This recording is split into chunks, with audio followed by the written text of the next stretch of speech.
Hola, ¿qué tal amigos? ¿Cómo están? Bienvenidos una vez más a este espacio. Recuerden que mi nombre es Jan y hemos estado hablando de una nueva temática, orando la Biblia.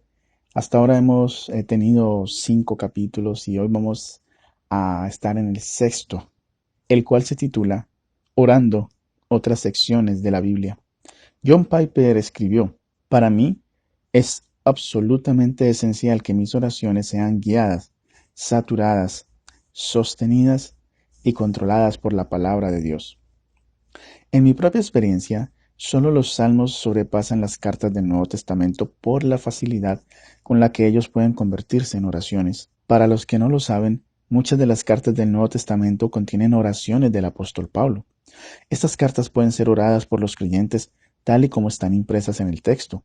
Por ejemplo, Efesios 1, 15 al 23, 3, 14 al 21, Filipenses 1, 9 al 11. También es cierto que mucho del contenido de esas cartas es tal que requiere muy poco esfuerzo para personalizarlas en oración, mientras que muchos de los salmos se dirigen directamente al Señor y pueden ser orados palabra por palabra, como el Salmo 18.1, el cual dice: Yo te amo, Señor, fortaleza mía.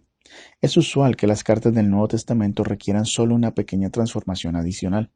Por ejemplo, Romanos 8.1, que dice: Por consiguiente, no hay ahora condenación para los que están en Cristo Jesús. Aunque no se dirige de manera directa al Señor, para convertir este versículo en oración no se requiere más que palabras como estas: Gracias, Señor, porque soy libre de la condenación por Cristo Jesús. Veamos cómo sería orar a través de varios versículos juntos de una carta del Nuevo Testamento. Supongamos que el pasaje seleccionado es Primera de Tesalonicenses capítulo 2. Sin embargo, podrías preguntarte: ¿por qué alguien querría orar a través de Primera de Tesalonicenses 2, en especial si los salmos son tan adecuados para ello? Una de las razones por la que alguien podría decidirse a orar a través de Primera de Tesalonicenses 2 es precisamente porque sabe lo que dice este texto y cree que el tema de tal capítulo es justo por lo que necesita orar. Esto es como la persona que, al sentir que necesita tener un corazón más amoroso, se vuelve a Primera de Corintios 13 para orar a partir de allí. Es aún más probable, sin embargo, que una persona se decida a orar a través de Primera de Tesalonicenses 2 solo porque su lectura bíblica diaria lo lleva a este capítulo. Después de leerlo, decide, y abro comillas: realmente este capítulo me ha ministrado, por lo que, en vez de ir a los salmos para orar, me quedaré en este capítulo y oraré a través de lo que acabo de leer. Cierro comillas. Una vez que elegiste Primera de Tesalonicenses 2, lees el versículo 1.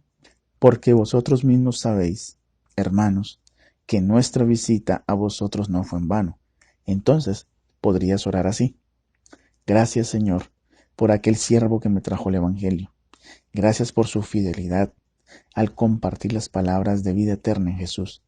Gracias por abrir mis ojos a mi necesidad de tu salvación, para que no reciba tu Evangelio en vano. Después de que has dicho en oración todo lo que viene a tu mente, sigues leyendo la segunda parte del versículo 2. Tuvimos el valor, confiados en nuestro Dios, de hablaros el Evangelio de Dios en medio de mucha oposición.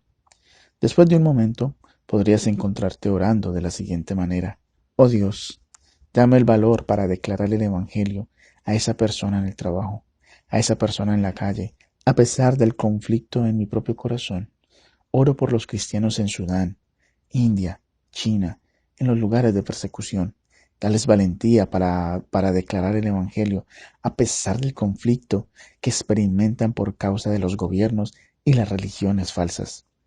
Una vez más, luego de que dijiste en oración todo lo que te vino a la mente con el versículo 2, lees el siguiente: Pues nuestra exhortación no procede de error, ni de impureza, ni es con engaño. Casi de manera inmediata podrías pensar en alguien a quien conoces y cuya mente y corazón fueron nublados por el error.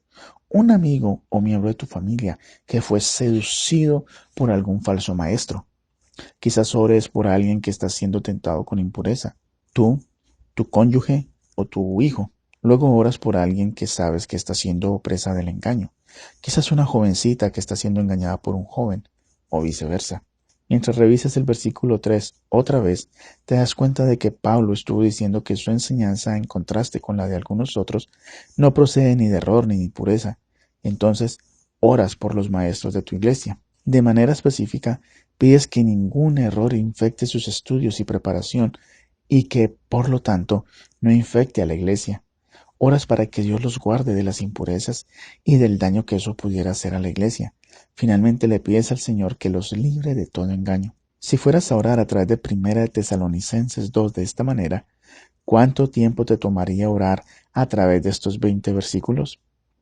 Un buen rato, ¿no es cierto? Eso significaría que no te quedarías sin palabras, ¿o sí? ¿Has tenido alguna vez el problema de quedarte sin cosas que decir en oración? D.A. Carson presenta una solución en su excelente libro sobre las oraciones del apóstol Pablo. Él escribió: ora a través de las Escrituras.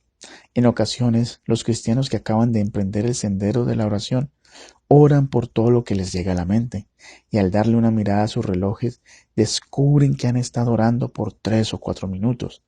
Esta experiencia genera a menudo un sentimiento de derrota, desánimo y aún de desesperación.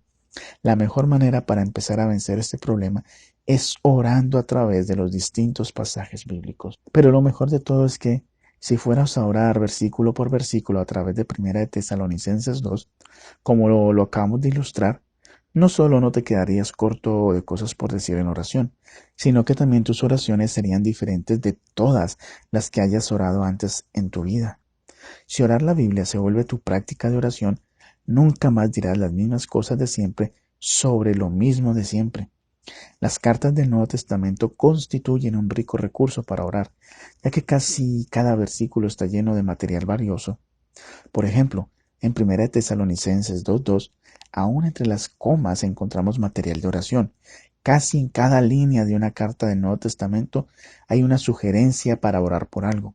De hecho, como ya lo mencionamos, muchas de estas cartas incluyen oraciones reales. Pero ahora aprendimos que podemos orar no solo a través de sus oraciones, sino también a través de cada parte de las cartas, desde el saludo de inicio hasta la bendición. Veamos ahora cómo orar a través de otro género literario de la Biblia, un pasaje narrativo. Para hacerlo vamos a Juan capítulo 5. Es necesario aprender a orar a través de pasajes narrativos porque gran parte de la Biblia es narración, en especial los Evangelios, el libro de los Hechos y todas las historias del Antiguo Testamento. Pero hay una gran diferencia entre orar a través de un pasaje narrativo y orar a través de un salmo o una carta del Nuevo Testamento. Hasta ahora vimos el texto de manera microscópica. En el Salmo 23 podemos leer: El Señor es mi pastor. Y como lo dijimos antes, una persona que leyó estas palabras oró a través de ellas durante 25 minutos. En 1 Tesalonicenses 2:2 oramos sobre varios temas que salieron a la luz solo por las palabras entre dos comas en una misma oración. Pero ante un pasaje narrativo, en vez de apoyarnos en el texto y mirarlo de manera microscópica, necesitamos dar unos pasos hacia atrás y ver el panorama en general. Solo piensa lo que sería embarcarte en orar de manera microscópica sobre un pasaje narrativo como Juan 5, el cual empieza de la siguiente manera. Después de esto, se celebraba una fiesta de los judíos. Esto era el versículo 1. Bueno, si tienes que orar por algo allí, quizás terminarías pensando en algo relacionado con fiestas, o confesarías que estuviste en demasiadas fiestas últimamente, pero no sería fácil, ¿no es cierto? En vez de eso, lo que harías probablemente sería leer todos los 8 versículos de esta historia y orar respecto de las ideas amplias, es decir, las grandes pinceladas de esta narrativa.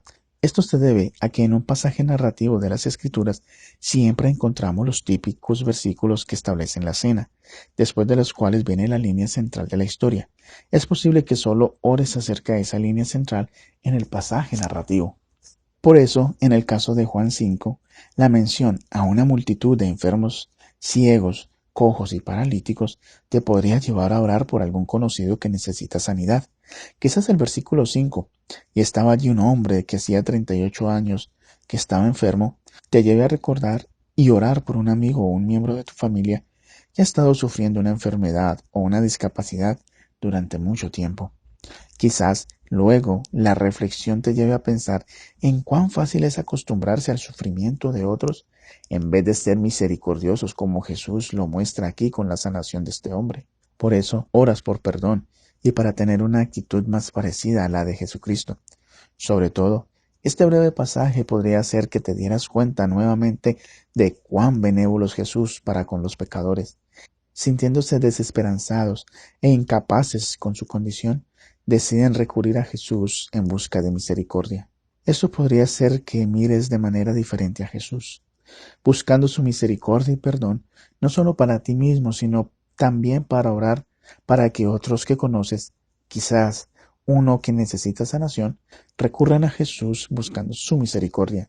Una vez que hayas orado a través de esta sección de las Escrituras, estoy seguro de que podrás ir a cualquier otra parte de la Biblia y orar a través de ese pasaje. Muy bien amigos, con esto terminamos el episodio número 6 de Orando la Biblia. Nos encontraremos en una nueva oportunidad. Que Dios les bendiga.